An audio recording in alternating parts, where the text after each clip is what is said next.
আজি যদি ছোৱালীজনীয়ে ভুলতে সন্তান জন্ম দিলেও দ্বিতীয়টো সন্তান জন্ম দিওতে তেখেতে বহুতবাৰ চিন্তা কৰিব। মোৰ নিজৰ মনত আছে মই যেতিয়া হেলথ মিনিষ্টাৰ আছিলো মাজত 2014-15-16 মই মন্ত্ৰী দায়িত্বত নাছিলো।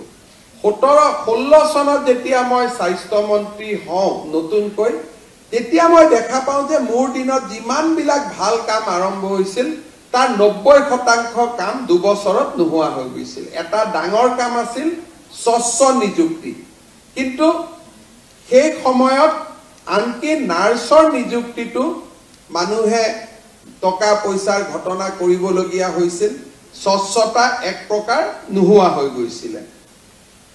আজি মই পুলিচ চিআৰপি লগাই যদি কবাত বাল্য বিবাহ বন্ধ কৰিছো যিদিনাখন আমিবোৰ নাথাকিম সিদিনাখন মানুহ আকৌ বেক টু স্কোয়াৰ হৈ যাব, য'ত আছিল তালৈকে ঘূৰি আহিব।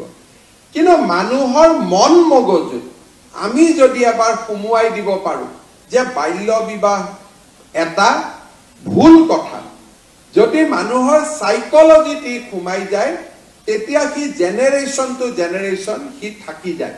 আজিৰ জেনাৰেশনে আজি যদি ছোৱালীজনীয়ে ভুলতে সন্তান জন্ম দিলেও দ্বিতীয়টো সন্তান জন্ম দিওতে তেখেতে বহুতবাৰ চিন্তা কৰিব।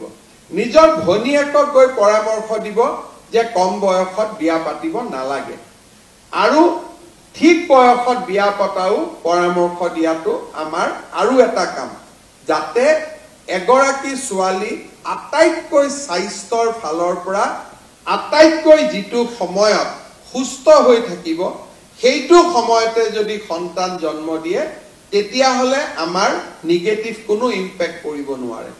আজি 812 গৰাকী যি ষ্টাফ নাৰ্ছ নিযুক্তি হ'ব, আপোনালোকে প্ৰতিটো দিনতে গৰ্ভৱতী মহিলাক সাক্ষাৎ কৰিব লগ পাব আৰু গৰ্ভধাৰণৰ আৰম্ভণিটো লগ পাব।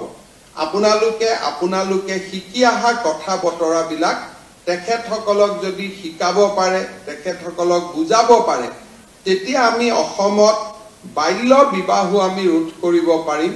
সুস্থ সময়ত আমি বিয়া পতাৰ এটা পৰিৱেশ নিৰ্মাণ কৰিব পাৰিম, আৰু তেতিয়া আমাৰ মেটাৰনেল মৰ্টেলিটি আৰু ইনফেন্ট মৰ্টেলিটিও আমাৰ বহু পৰিমাণে কমি যাব।